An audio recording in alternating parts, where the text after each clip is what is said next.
everything that the other kids want to do, he wants to be with them. Look at him as like a little brother and just kind of bring him along. He's been a blessing in our family. It's been amazing. We're not all called to maybe bring a child into our home, but we are all called to help. Welcome to the Imperfectly Empowered podcast with leading DIY health lifestyle blogger, Anna Fulmer.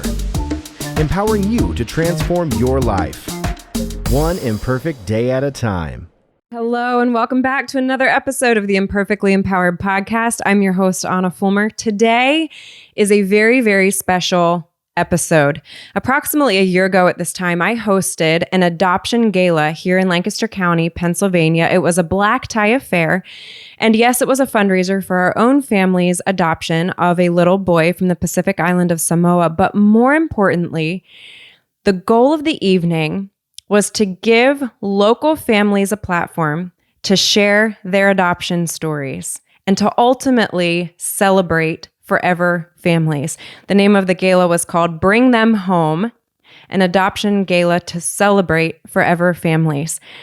Today's story is one of the stories that was shared. It was a video presentation. The second family story is coming at the end of this week. It'll be produced at the end of this week. I am so excited to introduce you today to the Zimmerman family, Brad and Kate, and their 5 sweet kiddos, including Jose, their adopted son. This is a story you do not want to miss. Jose was not their first son that they adopted. And this episode I would like to dedicate to all of the orphans who never come home on this side of heaven. Enjoy the Zimmerman story. Hi, we're the Zimmerman family. My name is Brad. My name is Kate. My name is Brock. I'm Adeline. Jose. Tayden. Emily. And we adopted Jose from Bogota, Colombia in 2020. Well, Brad and Kate, I have known you guys since high school. This is so fun to be here. So, Kate, I did not know you as well, but you two were a year ahead of me in high school, and you were a field hockey player. And how many times did you guys go to states/win states? Twice, no big deal. Did you win states twice? Yeah. Our freshman and sophomore year. I just remember my years in high school, it was always, field hockey was either beating new records or winning things. It was always, you guys were so amazing. And then Brad, speaking of shattering records in high school, so Brad and I ran track together. Well, clarification, I ran. Right, and I did not run. He was the smart one of the two of us. Brad just threw pointy sticks around. Right. Yeah, but you were breaking records throwing those pointy sticks. Yeah. Your senior year, you won states, right? Actually, never won states. You never won, but So, you went to nationals. Went to nationals my junior and senior year, Yeah. but never won states. So. But you were breaking records. Yeah, we were. I remember that every time after we'd have a track meet and the announcements, Brad was breaking another record of some sort. Yeah, good times, good memories. Well, maybe for you, I don't know. I was running around in circles until I was about to throw up. So you picked the right choice there. So you two are high school sweethearts. Yeah, at Warwick. Yeah, and then you got married. You have 4 biological children, and then you adopted Jose. At what point in your relationship had you talked early on about adoption? At what point did that become part of your conversation for your family? Well, that's a good, So for Kate, it kind of came at different times for us, right? So Kate always had adoption on her heart. And I was kind of the approach that we can support people that are adopting, whether it be financially or time or whatever that may be. So I was kind of like, we can be that supportive on the adoption side. And but Kate always had it on her heart. And then I'd say that as we kind of processed through, we were, at a couple orphanages sometimes, like Guatemala and things like that, where we served. Sometimes together. Okay. Yep. And then one time I was down, and you were down with Adeline one time, and things like that. And so we through that, and serving at different orphanages, I think really is where my heart really started to change. And just as far as where you go into these orphanages, and you can't save all of them, but I knew of 153 million orphans. Like we could help save the life of one, or change the life, not save, but help change the life of one. And so that's really through that where I kind of came through, and we talked one time. We're like, you know what, this is a journey that we're gonna start and take. At what point was our that family. when you first had that conversation? Had Well, you had actually, biological kids yet? Yes. Yeah. So I have a niece and 2 nephews, actually 3 nephews now that are adopted. So I think it was always in like our family, and we saw them and we got to interact with them, and it was a really cool experience. Brad was actually in Guatemala when I got our home study because we had talked about it, and he was like, well, just get the papers. He's like, well, we'll think about it. And he went, no, were you in Guatemala? You were in... Maybe Honduras. I think he was in Honduras. Yeah, maybe Honduras.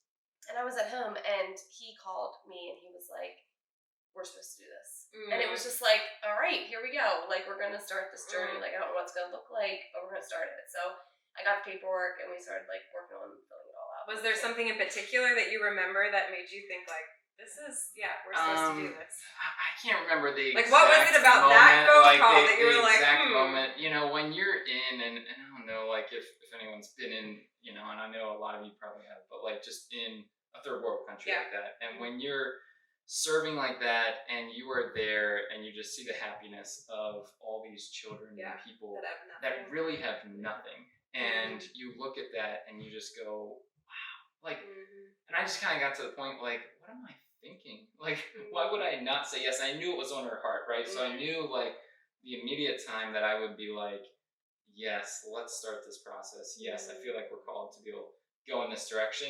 I knew she'd be all on board. So, like, it was just me actually getting to that point. And she was awesome, where, like, I remember you just keep on saying, like, don't do this for me. Like, she kept on saying that, like, don't do this for me. I need you to feel that this is the direction that you want us to go. So it wasn't one of those moments where it's just like, Kate, let's, but it was honestly like a change of heart. And for me personally, it was reassurance. Because we did have biological children at the time. We had all 4 of our kids. We had Alan, Tatum, Brock, and Tenley. And so for me, there was a reassurance over Christmas time. So we do a little gift exchange for all of our kids to exchange each other's names. And what we do is we just put it in a hat like a lot of people do, write their name on it, and then we just have them write like 2 or 3 things that they really would like for Christmas. Obviously, it's like small gifts just because it's between brothers and sisters. And I remember sitting at the kitchen table, and everyone exchanged their name, and I think it was Tatum got his name, and he looked at it, and he's like, there's only one thing on this list. And anyways, it came out. It's supposed to be a surprise, right? You're supposed to be a surprise of whose name you have. And I remember, we found out that it's Adeline, and we're like, Adeline, like, honestly, like, please just put more than one thing on your list, because, like, we have to, people have multiple things. You don't want to know exactly what you're getting. And so as, we're like, Alan, please. And she's like, that's all I want. That's all I want. And we're like, well, please. And then she started to get emotional. And she's like, but Mom and Dad, that's all I want. So we're like, Tatum, like, let me see the paper. Like, what's on the paper? And it just said, like, please put my money towards the adoption. And when that happened, it was kind of like, and how old was she? She would have been 10, 11 maybe. Yeah. So at that moment, I was kind of like, wow. I mean, I got choked up to the point where I'm like, this is crazy. Like, because the process went where Kate and I felt called to adopt. And then we had the conversation. We started to have the conversations with our kids. Saying, what's this going to look like? How's this going to, impact our family for the good and the bad? There's, 6 of us now. What's it going to look like? It's humbling, though, when kids, like, they see it so simply. Wait, another little kid needs a home. What's the problem? Right, exactly. Like, here's our house. And then we make it so cerebral. We're like, okay, I see the finances. I see we don't know, what is this child going to be like? Are they going to want our house? Are they going to like our house? Where kids are just like, they need a house. Boom. If only we could see the world that simply. There'd be a lot less orphans. It's that childlike faith. Right. It's just like, why not? We're supposed to have every day. Now, so this, I love hearing this because I think this is typical for a lot of couples where one spouse feels very strongly like they want to adopt and the other one is not necessarily feeling the same way. What would you say to a couple? Because sometimes it's different. Sometimes it's, the husband wants to adopt and the wife doesn't. What would you say to somebody who's in that position? How would you encourage them if they really have a heart to adopt but their spouse is not there yet? What would you say to that person? I think for me, just pray. Because I felt like for Brad, like, I couldn't keep nagging him. Like, I wasn't going to nag him. It's too big of a thing. It's way too big of a thing. And It's not like the dishes. Right. As important as those are. And I needed him to be like 100% on board because it's a team effort. Like, this is a family thing. So I think I remember just praying about it and being like, okay, Lord, like, if this is supposed to happen, he's going to come to me and he's going to tell me. And that's exactly what happened. Like, he came to me and he was like, we're supposed to do this. And I'm like, all right, like, then we're supposed to start this. And that was kind of confirmation for me too, to be like, okay, yeah, we are supposed to do this. Yeah. So you started the process, and it was not without its challenges. You guys had adopted a little boy, and tell me about Cruz. So we have Jose. Jose is the little boy that they brought home, but they had another little boy. Tell us about Cruz. So Cruz was a 4-year-old little boy who had definitely some health issues. He had a feeding tube. He had chronic lung. And I remember when we got the file, I remember being like, I remember telling Brad, like, we can't say no to anyone that comes through. Right. So when we got the file, I was like, okay, Lord, like, we're supposed to do this. And I remember being overwhelmed. I was actually upstairs folding laundry. And I was like, I don't know if I can do this. I have no medical background at all. Yeah. Like, I don't know if I can do this, you know? And I sent it to Brad, and I said to him, like, did you see the pictures? And he kind of came in and was like, I remember him kind of being like, no way. Yeah. Like, go. Like, like, no way. There's tubes. I Like, we already have 4 kids. Like, there's no way. And I was like, I just feel like God's telling me we're not supposed to say no to any kid that comes our way. And that was just our calling. I'm not saying it's for everyone. Sure. But it was just our thing. Like, we're not supposed to say no. So we prayed about it, and we started looking into, like, CHOP and just seeing, like, what that looks like. And long story short, we said yes. Started looking into more stuff with it. And anyway, so, yeah, we said yes. And I would think probably within, it wasn't that long, a few months, actually, we got, like, the call to, like, okay, you guys are going to start coming down to get him. And he was doing really well for the most part. I mean, he had a tank, an oxygen tank behind him. Like, we had to look into all of that stuff, like, for the flight. Like, it was a lot of information that I felt very unequipped for. But I really felt like the whole time we were like, this is confirmation. And we had a lot of people praying for us, like, along the way. Because I think a lot of people knew that we've shared with, like, we don't feel like this is really, like, what we're capable of doing. Yeah. But we felt like this was supposed to be our child. So the day before we left, actually, we got a call. We were at a wedding, and they said Cruz is in the hospital. We think he just pulled out his feeding tube, and they're trying to get it back in. He's stomach pain. He seems to mess with it a lot. So we were kind of like, okay, like, it didn't seem like anything alarming. So we're like, are we scheduled to still fly out the next morning? And they're like, yep, just plan on everything being normal. Well, then I think that next morning, we kind of, like, it was a little bit more uneasy, but we weren't, like, sure.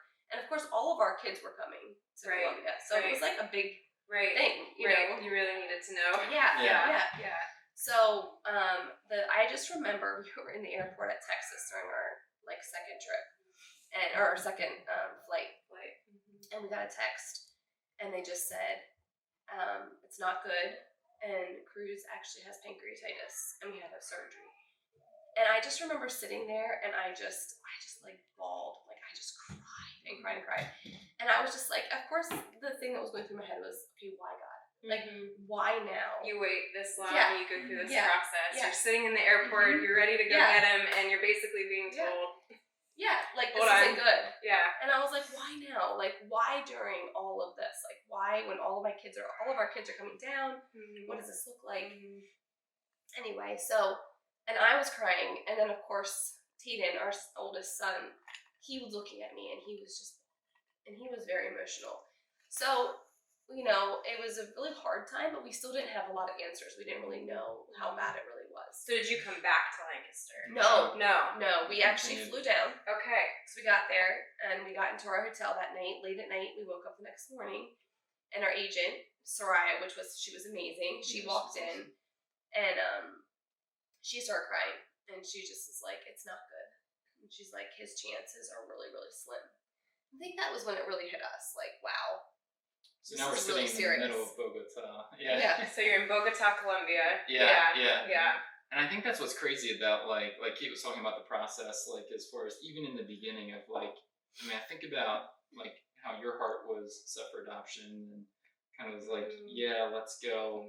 Because like the journey, and I always say like life's a story, enjoy the journey. Because like the amount of work, and you were familiar with this, and any family that has gone through it, you know how much work and dedication there is to get to this moment, right? Where paper you're matched after paper like and home so studies. much. It's a lot.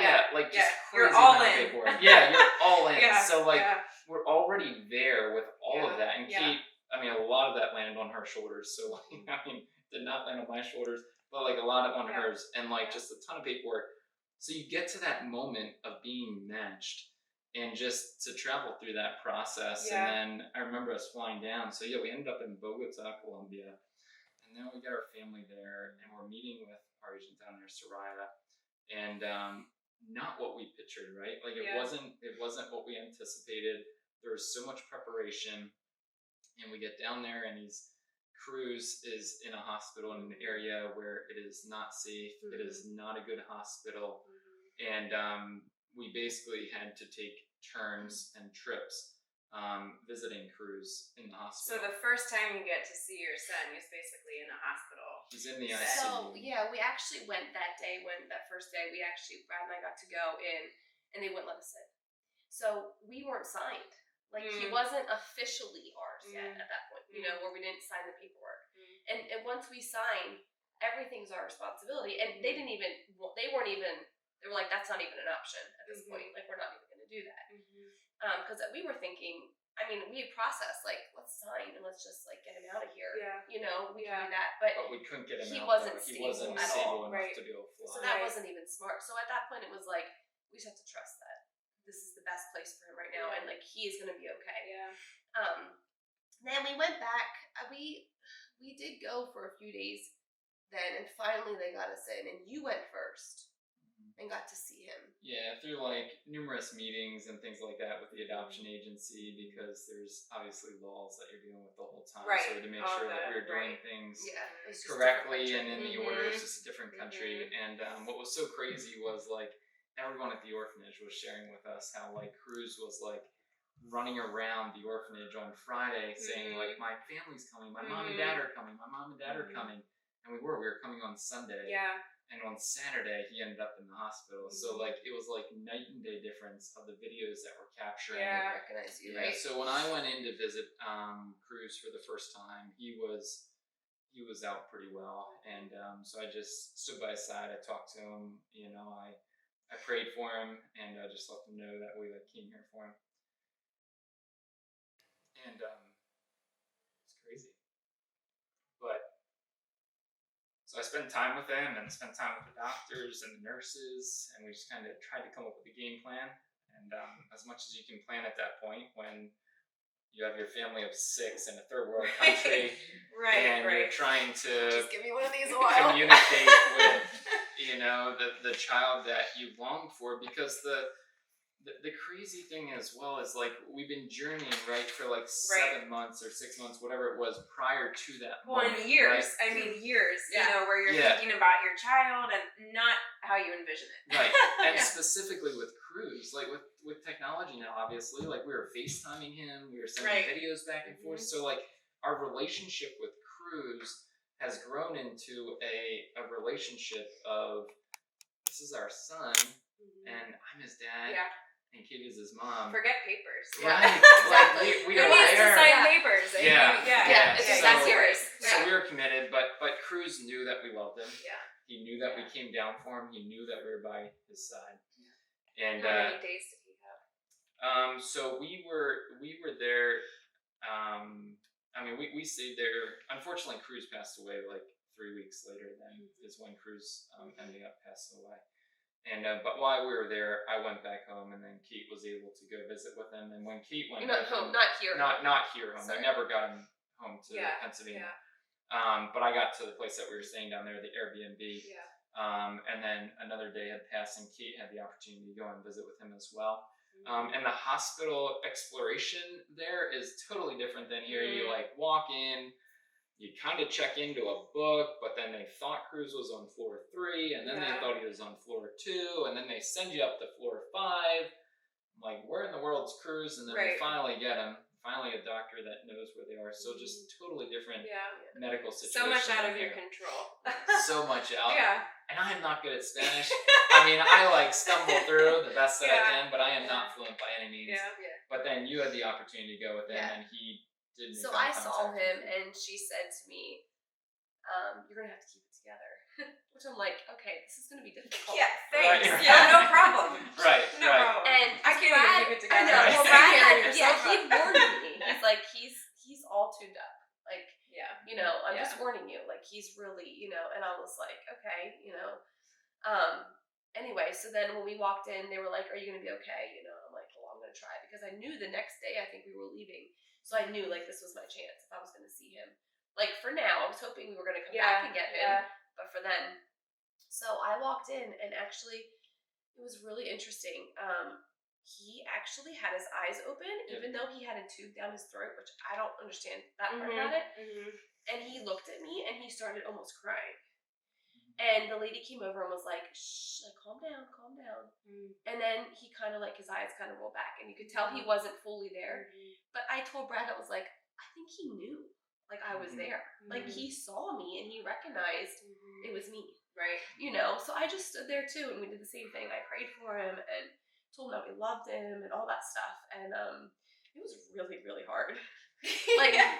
It was really hard, and it was really, really hard on our kids because they were hoping to come down to see their brother, and they weren't allowed.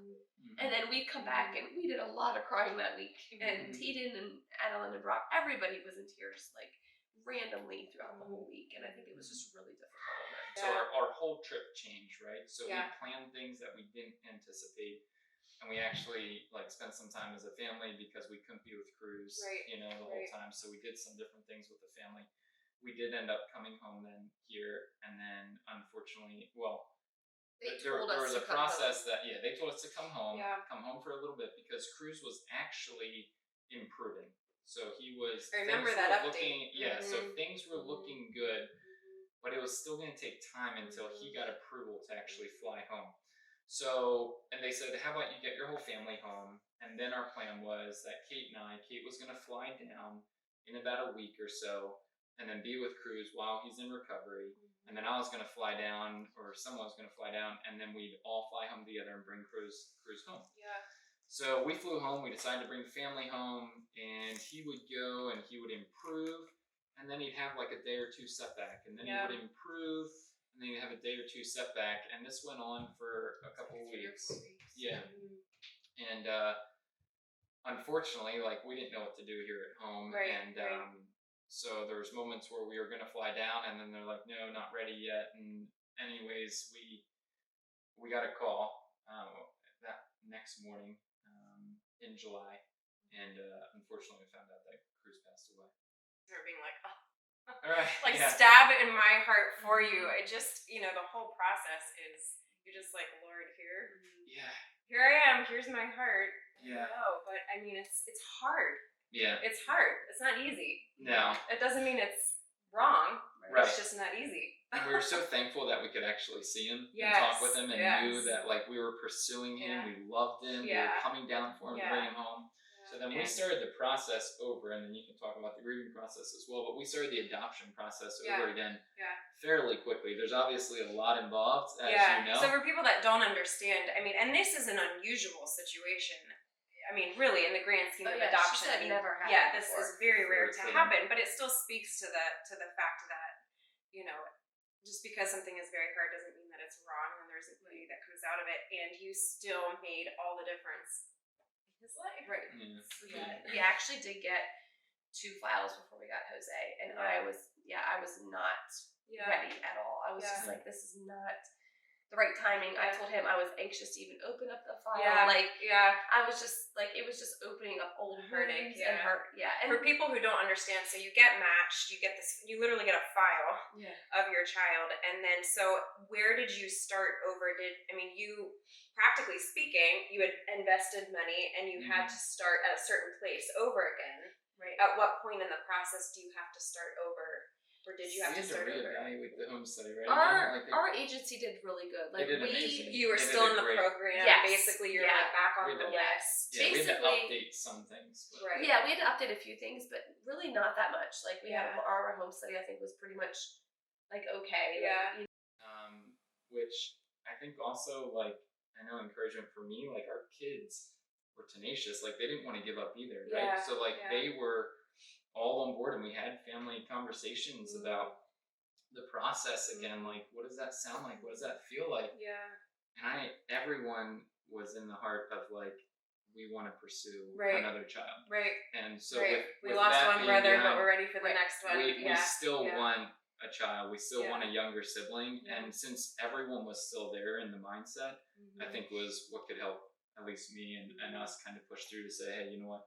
We are Yeah. supposed to journey on. And they were definitely ready before I was. I think I probably took the longest. I mean, a mother's heart. Listen, it was. You don't have to tell me. I can't even fathom. Yeah. I mean, Yeah. I think that it was just a lot Yeah. to go all through that again. And Yeah. our kids did ask the question. I mean, if we're being honest, like, are we going to adopt another kid that's going to have so many medical issues? And I mean, we had to have that conversation with them, be like, guys, like, look at Cruz. Like, we went and said yes to him, even though he never lived with us. He still knew he had a family, so there was a reason why we said yes to him.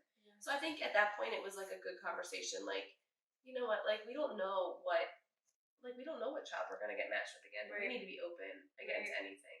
So I think that fear though is it's a real thing, you know, Yeah. especially for the kids. And I think going through it. So.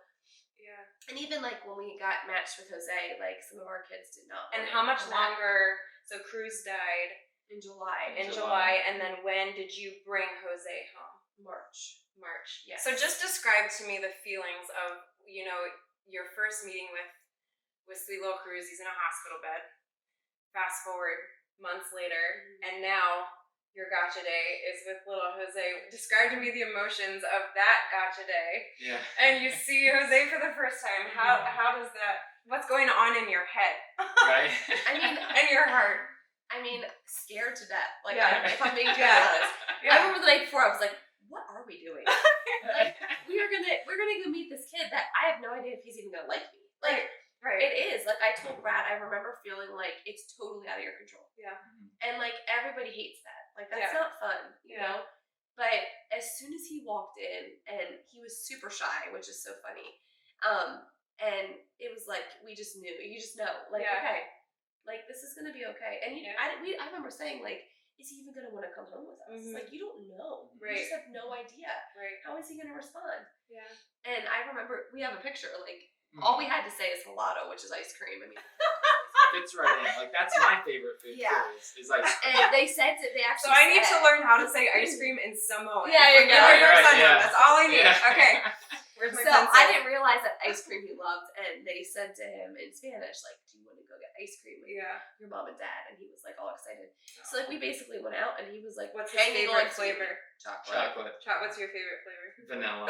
Oh, chocolate and vanilla. I know. There you go. It's kind of boring, but it's my favorite food. But yeah. Like you asked about the one word, and mine was faith. Yeah. And so like every step of the way was a faith journey for us and our family, and especially me. Like it was just I asked all the families to describe in one word what adoption means to them.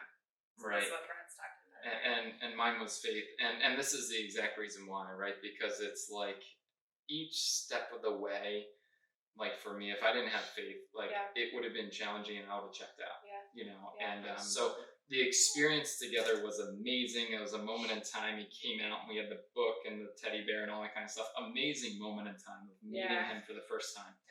Yeah. And but then the incredible journey of actually bringing him to the motel that we're staying at. Like you get Jose, you get this child that you don't know, and we bring him home. So fast forward all this time, and now we're here. What, a year later? Yeah. A year later. tell me over this past year, how has Jose changed your family? In so many ways. No. We have been so blessed. Yeah. I mean, we have got this child who is easygoing and fun and loves the kids. And everybody told me, you wait till the 6-month mark. Or the 3-month mark was first. Then wait till the 6-month mark. You're going to start seeing some things come out. So, I'm preparing my heart to be like, okay, what does that look like? Which I don't know if that's good or bad to say that. I don't think that's right. But that's what we heard. People were saying And that. you want to be prepared. Those are realities. You want to be prepared. Sure. We never had a child. We never had an adopted child before. Right. I didn't know, brought a child home. Right. And we just never experienced those things. He's just from the get-go. I mean, he has been super compliant and just loves everybody, loves people. So he's definitely changed our family. He's brought a 4-year-old energy level again into our family. So for me, it's but overall, he's just We were so fortunate, right? So a lot of the adoption books say when you bring a child home, just make sure you spend time as a family. Make sure you don't go out in large settings. Yeah. We come home to COVID. And we're quarantined. What the book didn't say Literally, is a virus can shut down the whole world. Exactly. So we come home. Yeah. To COVID and everything's wiped off Yeah, our isn't schedule, that something? right? Yeah. Everything's wiped off, and so here we are in our home, and with our family of now 7 bonding, and so that moment in time was actually an amazing time for our family to come together, and Kate said, he just blends right in with everything that the other kids want to do. He wants to be with them, and He's they look at him as a little brother and just kind of bring him along, and I mean he's been a blessing in our family. It's been amazing. I think the financial is always an issue too. Yeah. Sure. It's wow, it's a lot, But we all have always said we're not all called to maybe bring a child into our home, but we are all called to help. To care for orphans. Yeah. So whether that's a financial, whether that's prayer, whether that's bringing a child home, we're all that's everybody's responsibility. So which agencies and organizations would you like to mention and honor for helping bring Jose home? Well, Brittany's Hope was a huge one for us. They'd given us a nice size grant for both of them. They had helped us at that point, and then also Madison Adoption Madison Agency is who we work through, which was Madison incredible. Adoption Agency. Madison Adoption Yeah. Where are Agency. they based out of? Chicago based or out of Illinois. Illinois. So sorry, Illinois. Yeah. I think Show Hope also was another one that was a good organization. There's so many resources out there. I think that's what people don't realize. There are so many grants. There are. Yeah. It's actually unbelievable. Yeah. When you start digging, it's wow. So Show Hope and Brittany's Hope were two that we had used. Yeah. Well, I love your story. I love your family. Jose is so sweet, and I think you have such a great story of how, so oftentimes we talk about how living by faith and not by fear, but I think more often than not, it's not that faith is the absence of fear, but faith is the weapon with which we fight fear. It doesn't mean it's an absence of it. It's more so the tool that you use in order to fight it. And I just think you guys have embodied that so much, and I pray the Lord's continued blessing over you guys. Thank you. I want to say thank you as well. for sharing your story. Hey guys, Anna here. If you found this video helpful, then you do not want to miss this video right here beside me on the screen. Click on it. I know you're going to enjoy it. You guys remember, you cannot be redefined, only redeveloped, one imperfect day at a time. Your story matters, and you are loved.